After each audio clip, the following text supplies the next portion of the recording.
Hi guys, and welcome back to the channel. Now this week's video is another one in the vintage and classic cameras from the past, and I've gone and bought another camera. It came in this beautiful leather case, which I think is original. It's got a beautiful patina on it. The handle is still usable. It's a little bit warm, but it's quite safe to carry with it. But it's not the reason why I bought the camera.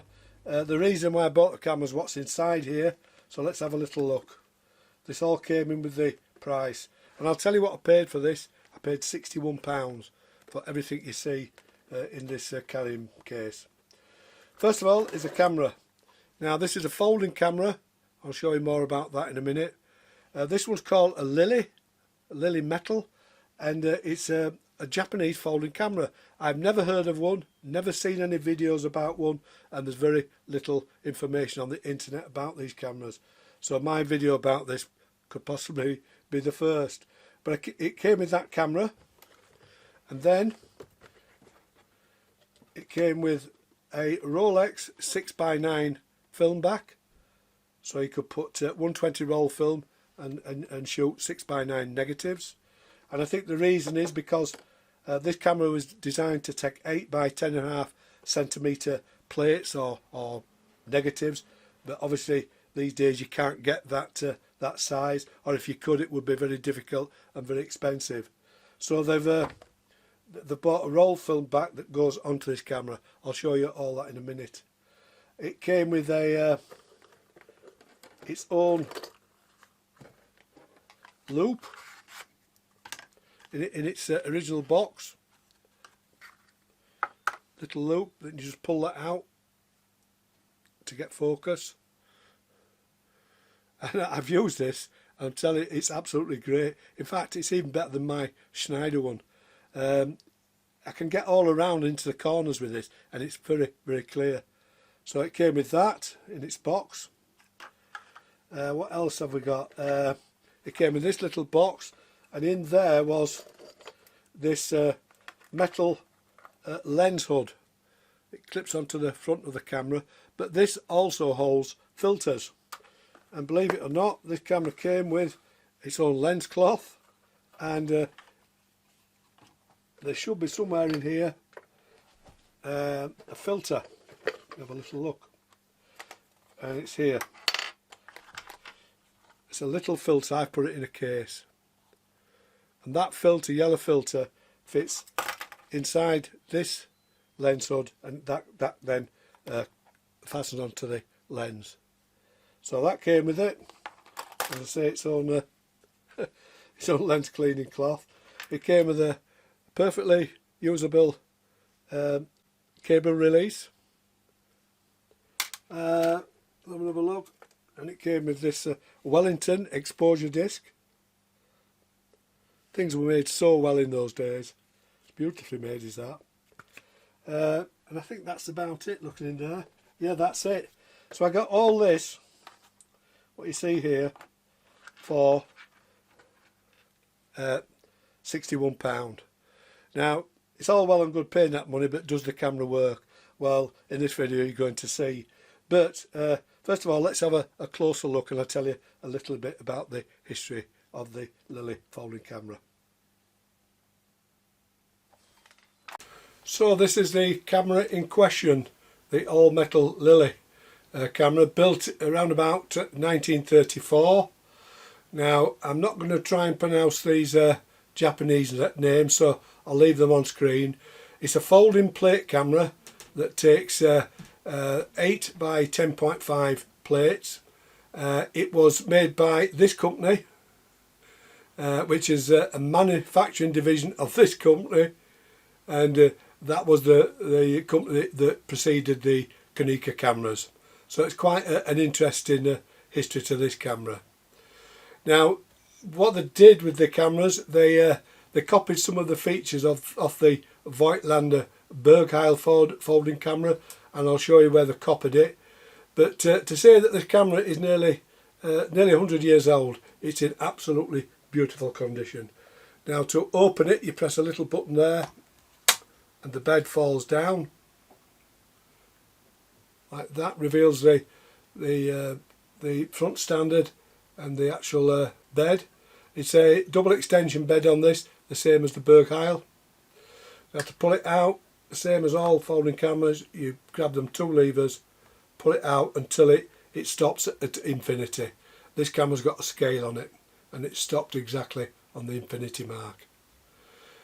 You can see the U-shaped front standard, and that's where they copied the Voigtlander Bergheil, and it's got the, I'll just move the wireframe, it's got the rise and fall knob there and the 2 little knobs at the side for the left and right shift. So if we look at the Voigtlander Bergheil, you can see on this camera it's got the same shape front standard. We've got the knob there at the top for the rise and fall, and the knobs at either side for the shift. Plus it's got the same wire frame and the viewfinder for making your composition. Although this camera is a smaller camera, the lens is a 10.5cm and this took 6.5 by 9 plates of film. So I did copy some features off the Bergheil, but in my opinion, after working with this camera a little bit and looking at it, I think it's an easier, better camera to use. It also has a bright finder at the top, and that swings over when you want to go into a landscape format. It's set there for a portrait format. We've got the wire frame that pulls out, and the viewfinder hole at the back. Look through that, frame up, and that's how you can get your composition. Although using a roll film back, you're going to have to allow for the smaller negative. The camera is, this camera especially must have been looked after over the years, because the chrome work and everything on it is absolutely beautiful, and it's got lovely little touches, like it's actually got its name imprinted on the bed there. You can see that. The actual bellows on this camera seem to be in really good condition. I'd hazard a guess, but I think they're leather. So I don't think we'll get any light leaks from that, but I won't know until I try it. But the beautiful bellows, and as I say, it's a double extension so you can get close. But the camera is beautiful and everything, but it won't work unless the shutter's working. So I'll put the cable release in and we'll just have a little look at some of the shutter speeds and how they're working. The camera is a 13.5cm Hexar lens, and the reason that it's a 13.5 as against a 10.5cm on the Bergheil is because it's got a bigger area for capturing the image. So we will get a slight telephoto effect when using this camera, but we'll have to see how we go on. Right, I'll put the camera in time, and that should open the shutter, stays open, and then it closes. That works great. The B setting works great. 1 second, I've got to cock the shutter for that. Sounds about right. Go to half a second, cock the shutter. Sounds about right. Go to 25th of a second. Sounds about right to me. And then try the 200th. It gets a little bit tighter there, a bit more tension on the springs, and then fire it off. Well, I can't tell with that, but it sounds okay. So the actual shutter seems to work fine. If I put it on T,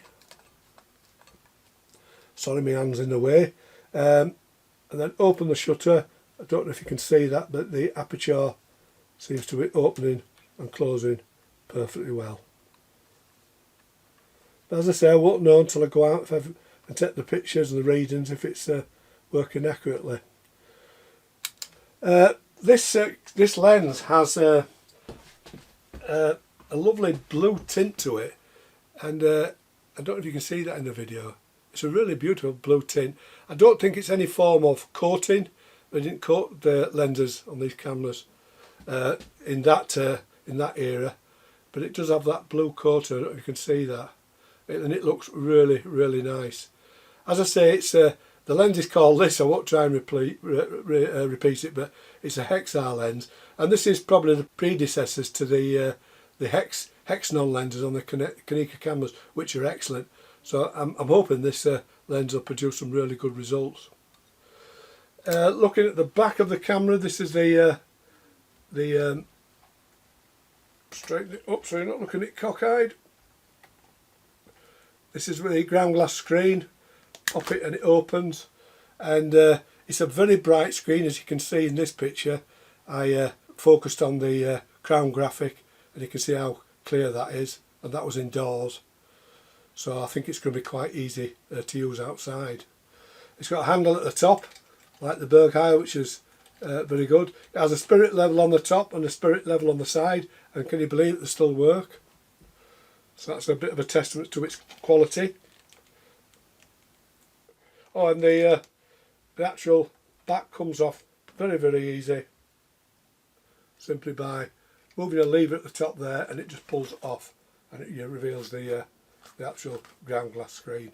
Now you can see on this that prior to the video, what I've done, I've marked out where a 6x9 negative will go with tape. So when I look, I am seeing what I'm going to get. It's very difficult to look through and try and compose 6x9 on an 8x10.5 centimetre area.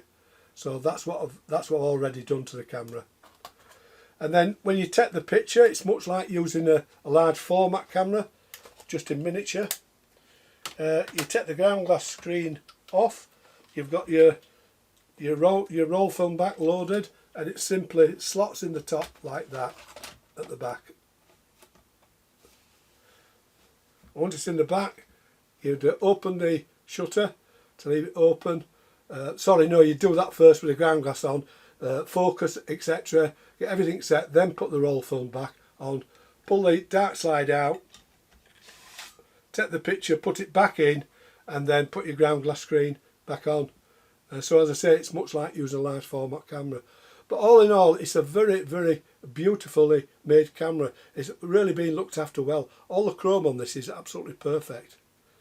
So all in all, I'm very happy. But I've got to test the camera and just see how it's performing.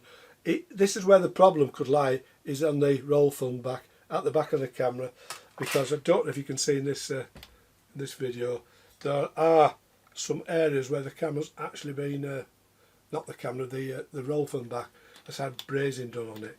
So it's been done for a reason, and hopefully it's okay, but we won't know, as I say, until I take the pictures.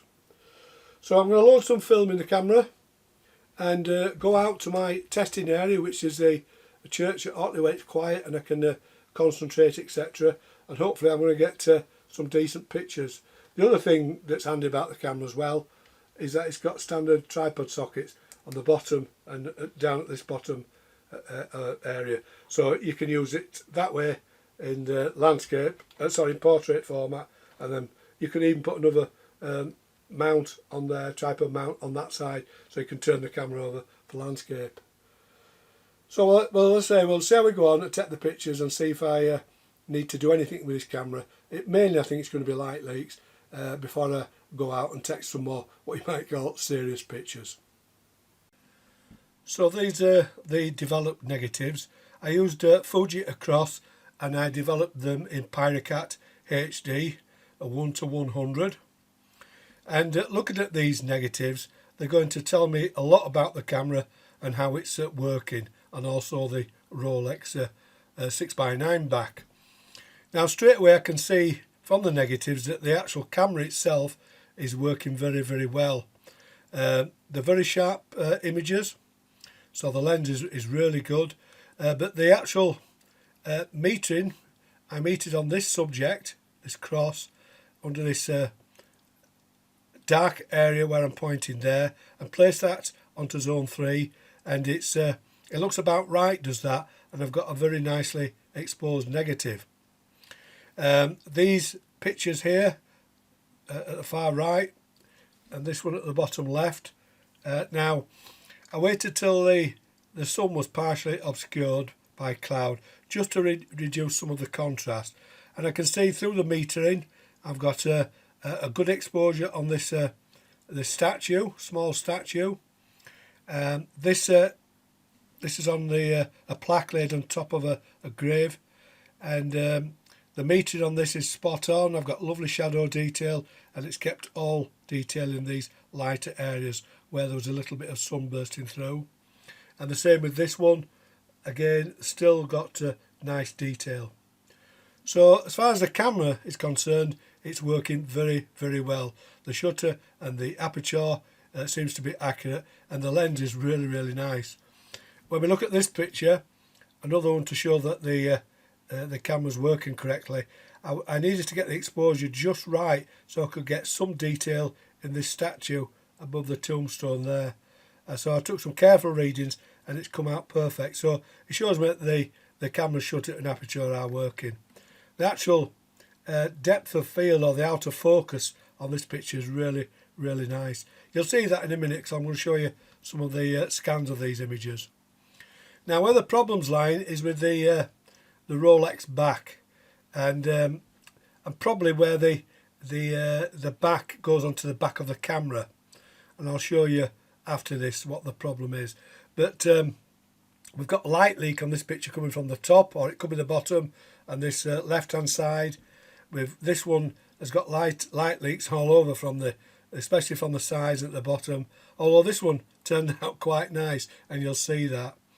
This one of the cross, again a light leak at this side, a little one at that side, although I was able to save that image. And funnily enough, the ones that were taken in the more subdued lighting don't seem to have any light leaks, apart from this one that has a little light leak there. This one's completely overexposed. We've got a big light leak from this side and from this bottom coming up, but I think that's where I was struggling getting the actual dark slide into the roll film back, and it's obviously lighting, so that's completely ruined. And this one here, a little bit of a light leak at the bottom, but again I was able to use that image.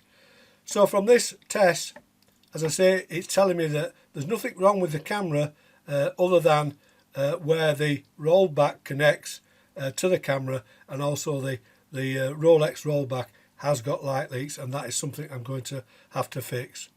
But anyway, let me show you some of the pictures that I did scan. You will see on some of them that I have cropped them purely for compositional taste, but you'll be able to see how good this old 1934 camera is.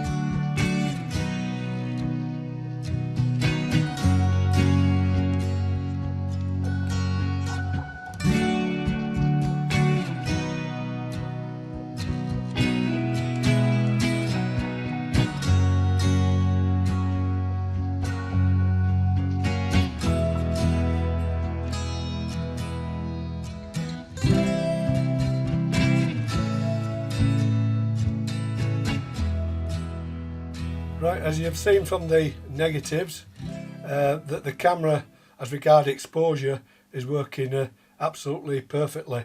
I got the results that I wanted. The problem is, as we've seen, is the light leaks, which I somehow expected, because when I looked at this roll film back, this Rolex one, you can see in parts it's been brazed, etc. It's not in the best of condition. And when I actually put the roll film back in, there was a little bit of movement, but I thought it might stop the light. But obviously, because of that movement, it was letting light in at the sides, especially the left-hand side. But while I was at it, I thought I'd do the right-hand side. And then, I'm not sure if the light was coming at the bottom, but I've inserted a light proofing foam at the bottom there, and as you can see, I've stuck it on these sides, and I've pushed it underneath.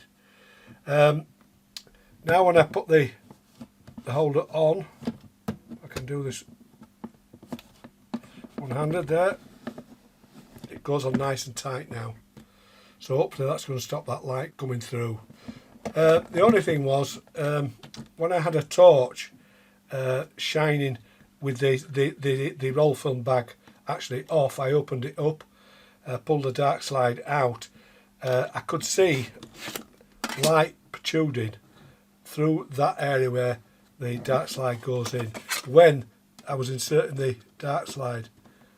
Now if I pushed it in like that, I could just see light coming through, and then pushed it down, I couldn't see any light. So when I pulled it up, I could just see a little bit light that side. So what I tried to do was just bend this metal at the back, because obviously the actual cloth, the velvet or whatever the light seal is, what they put on them ears, is not sealing it. But I tried my best. I got it a little bit better, but I found if I put the dark slide in like that and press it down quickly, and then when I take it out, pull it out quickly, that no light, I could see no light really protruding through the light seal there. So I'm not sure how I'm going to go on with that, but all I've got to remember is push it in fast and pull it out quick, and hopefully no light will get in. So I'll load up again with some Fuji across, and I'll go take some more series pictures and see what we come up with.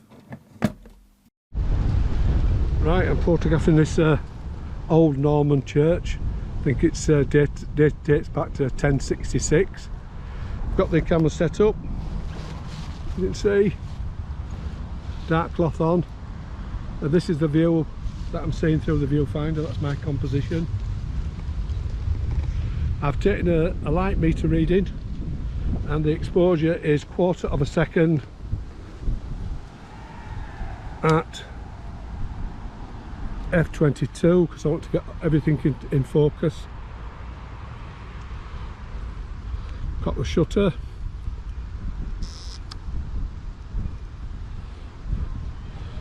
And then got the roll back on, and then take the picture. And that's the first shot. So we'll move on and see what else we can find to photograph here. Now I'm a bit of a sucker for these wonderful carved headstones, tombstones, whatever you want to call them. I like this one, so I'm going to try and get a composition of that. I absolutely love this one. I've photographed this before, and the light's just nice now, so I'll get cracking and get these two pictures taken. Yeah, very, very nice. So I've got the camera roughly set up on the tripod, and I'm going to photograph this straight on. Just lost that bit of sunlight that was there, but I think it'll come back. So the first thing I have to do is get the camera level using this bubble level, and then once I've done that, get the composure right, and I'll put the dark cloth on. I'll show you the composition before I take the picture. Once I've got the composition right, then it's a matter of taking a light meter reading, which is not too difficult on this one. It's all a little bit mid-grey, but if I get a little bit of sunlight in, it'll just break up that tone. So let's get the camera set up. Right, I've got it set up. This is the view through the viewfinder, and you can see I've used the front standard rise using this wheel here, and that's enabling me to lift the lens up, and I can get more at the top. So that's a very, very handy feature with these cameras. Not all these folding cameras have that. So right, I'm going to take a light meter reading now, and then take the picture. As I say, I'm just waiting for a little bit of sunlight, and hopefully that'll just break the tonal range up a little bit. And I'm exposing for the shadows, and it's giving me 1/15 of a second at f11. Now with this camera I can only get it to 1/10 of a second, but it won't make a big difference. I'm set to f11, the shutter's cocked, the roll film back's on. Now what I have to do with this is when I pull the dark slide out, because there's this light leak problem, I'm going to have to do it quickly. So, and then when I've done that, I'll put a cloth over the top. So I'll just pull the dark slide out quickly.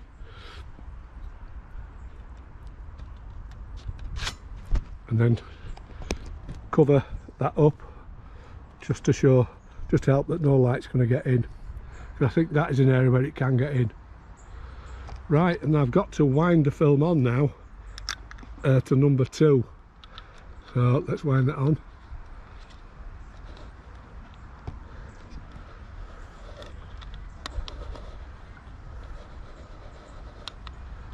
Nearly forgot to do that. Yeah, we're at number 2. Close that. And that's it. Ready to take the picture. Let's have a little look, do it from this side. Nice bright light. Wait till it goes a little bit duller, which it is. That's it, got the picture. Right, that should turn out. So you can see that's the composition, and what I've done, I've not placed that centrally, I've placed it to the right on the viewfinder and got these pillars in, so it's not central. I just thought I'd include those pillars. Right, we'll have a look at these now, see what we can do with that. Right, I've just taken a light meter reading, and I'm exposing for the shadows on this, and I've placed those on zone 3, and the exposure is 60th of a second at 5.6. I'm going for a narrow, just to throw a background out of focus. Got a camera set to 50th of a second. As I said many times, that won't make much difference, and the shutter speed, the aperture is at f5.6. Got the roll film back on, and I did remember to wind to number 3. I've got the cloth over just to ensure that no light's getting in there. So I'm ready to take the picture now, so cock the shutter and take the picture. So that's another one. Move around, see if we can see any more. So after taking this picture and then talking to a couple that walked past and were actually asking me about the camera, etc., I decided to call it a draw. It became very overcast, the light was very dull, and it even started to rain a little bit. So on my way out of the churchyard, I noticed this sign. The church was open, so I went in. There were 2 ladies there. They were there because they were trying to raise funds for the church. I'll tell you later why. And asked if I could take a couple of shots inside the church, and they said that's absolutely fine. I've kindly been let into the church to take a few photographs, and I've taken one from this angle back at the altar, and then I'm doing one of the book itself and the cross. I've taken a light reading, and it's half a second at f8, and I've placed the whites on zone 7, so we'll get the exposure taken, and fingers crossed it turns out right, because they've asked me for a picture of it if it turns out, so I hope it does. Right, I'll get the picture taken. Right, roll back on, dark slide out, got the shutter and the aperture set, take the exposure.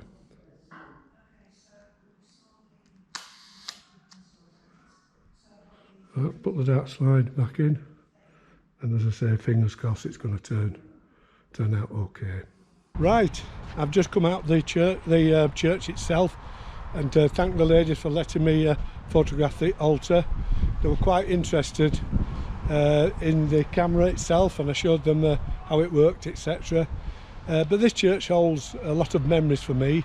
I lived just down the road when I was a young boy at a farm called Addlemill Farm, and this church was a church that we visited when I went to the infant school at Addle. Every week we visited it. We had harvest days in the church. Not only that, I've been here to my brother's wedding, to my sister's wedding, and then the other side of it, my mum and dad are buried at this church, and I have a lot of relations that are actually been laid to rest in this churchyard, so it does hold a lot of memories. Now, she was telling me that the reason that they open in the church is because they have a problem with the trees here, and I don't know if that's anything to go by, but it's called ash die down, and a lot of the trees that we see in this churchyard are going to have to come down and be replaced with new ones, because obviously they can be a danger to the public, and this is going to cost this church thousands and thousands of pounds. So that's why they've opened it, is to ask for donations. And trust me, I've no money on me, not a penny. So I've promised them she'll give me a link that I will send a link online. I'll send a donation online and help them get this church back in order. And as I say, it does bring back a lot of memories from this churchyard. The thing is, I don't want to sound depressing, but when I come in this churchyard, and I suppose we all feel a little bit the same, I've so many relatives buried here, and not just my own mother and father, but I have a lot of aunties and uncles. My granddad's buried here, and it's just nice to come and visit it sometimes, not in a depressing sort of way, but just to visit, and it just triggers memories going back, and that's what I enjoy about this actual church, because as I say, it has a lot of memories for me. So anyway, I'm going to move on now. I've two negatives left on the roll, and I think what I might do, that the light's pulling in now at this time of year, the days get a lot shorter. I think I might go out and take 2 shots in Otley at night just to finish the roll off, and then see how we go with the night shots and the long exposures and these, and hopefully I've got no light leaks, but we won't know until I've developed the film. So as I say, the next time you see me is when I'm in Otley taking a picture at night.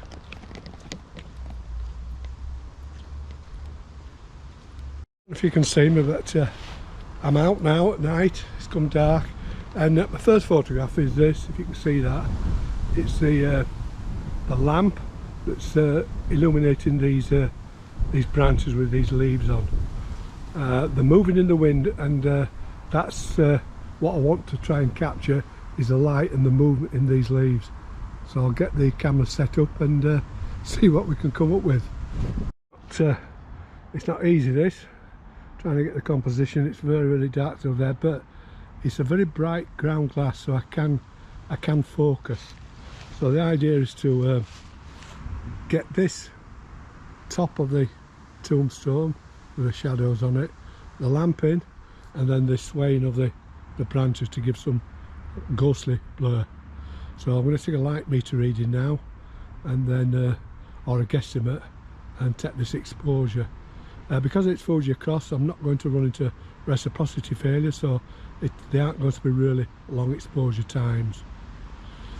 That's the camera, if you can see it, all set up now. Right, take some readings and see what I'll come up with. So metering these things is not easy, but I have learnt just to give plenty of exposure, as long as we get some detail in the shadows.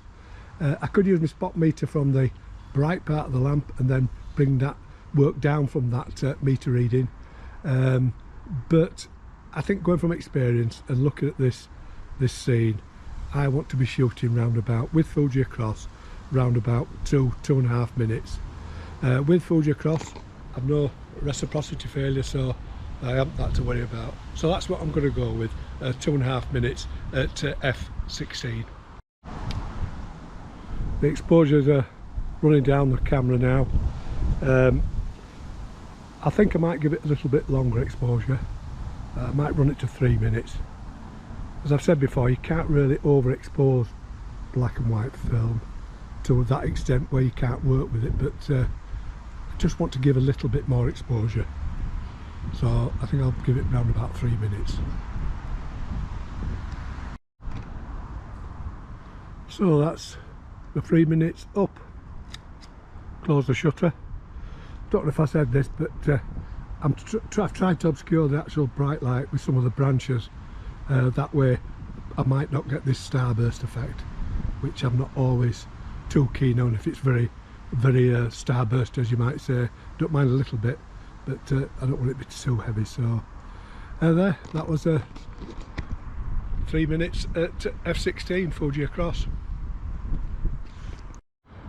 So this is a final exposure. I'm going to give it the same, about 3 minutes at f16, and we've got these nice wet cobbles, and again I've got the lamp partially shrouded, with the branches. And this is the last shot of the night, so hopefully it's going to turn out. So I'll take the exposure now, get home and get the film developed. Right, these are the second lot of negatives that I've done. They're developed and dry, and I'm pleased to say that there's no light leaks on any of the negatives, so I'm very pleased I've cured that problem. The exposure again on this camera is working as per as I set it, and most of the exposures are pretty much spot on, apart from this one of the church, a little bit overexposed but perfectly workable. The nighttime shots are these two at this side, and this one I've got the shadow detail in that tombstone there, and it's worked out pretty well as that. This one's seems overexposed, but again it's perfectly workable. You probably can't see much on the video, but you can even see the ghostly image in this picture, so I'm quite excited to get these scanned. That's the double exposure that I took in the church, but these are the two that I took after that, so they've all seemed to have turned out pretty well. So as I say, now I'll get them scanned and then we can have a look at the actual pictures themselves. Right guys, that's nearly the end of the video. Now you've seen the negatives that I produced from this camera, and I'll show you the pictures next. But you know, these old folding cameras are capable of producing some really nice images. This one in particular is probably one of the best folding cameras that I've got. The lens on this camera is absolutely superb. It produces sharp images, they're nice and contrasty, and they've got a lovely look and tonal range to them. So don't dismiss these old folding cameras. They can produce some really, really nice pictures. But not only that, you get at a cheap price, you get to experience what it's like to use a large format camera, because basically you're working in a very, very similar way in its basic form. You haven't got the movements obviously, but you have to use a dark cloth. You're viewing through a ground glass screen. You're having to put your roll film back in, much like putting a dark slide in to a large format camera. So at a really reasonable price you can get that experience. Some of these cameras have to have certain things done with them to get them going again, because they are very, very old. This camera, fortunately the shutter was working on this, but I had the problem with the light leaks, so I got that fixed, and as you saw in the negatives, no light leaks. So with a little bit of tender love and care you can get these old cameras going again, and when you do it's very, very satisfying. So we'll move on now and we'll look at the pictures that I took with this camera. You might notice that I took a lot of pictures in the portrait format using the camera this way, and it just felt right with this camera, and it's possibly because this lens at 13.5cm is probably just a little bit too long for a 6x9 negative, and it gives it a slight telephoto effect, but it just felt right using it that way, much like using a 6x12 or 6x17 panoramic camera. You would probably always use them in the horizontal landscape mode and not in the portrait mode. So this camera, I tended to use it in the portrait format because it just felt right to me for the pictures that I was taking. And I think it's because when I go that way, because of the focal length and the negative size, I'm struggling with the height in the landscape format. So I think this camera would make a beautiful portrait camera, and that's where I'm going to give it a try. I don't do a lot of portraits, but this camera is instilling me to try it, because I think this lens, as I say, is absolutely beautiful. So if you like this video, please give me a thumbs up, a like, better still, subscribe to my channel. If you have any questions, leave them below and I'll get back to you. As I always say, stay safe, and I'll see you all in the next video. Take a look at these pictures and see what you think to this Lily folding plate camera.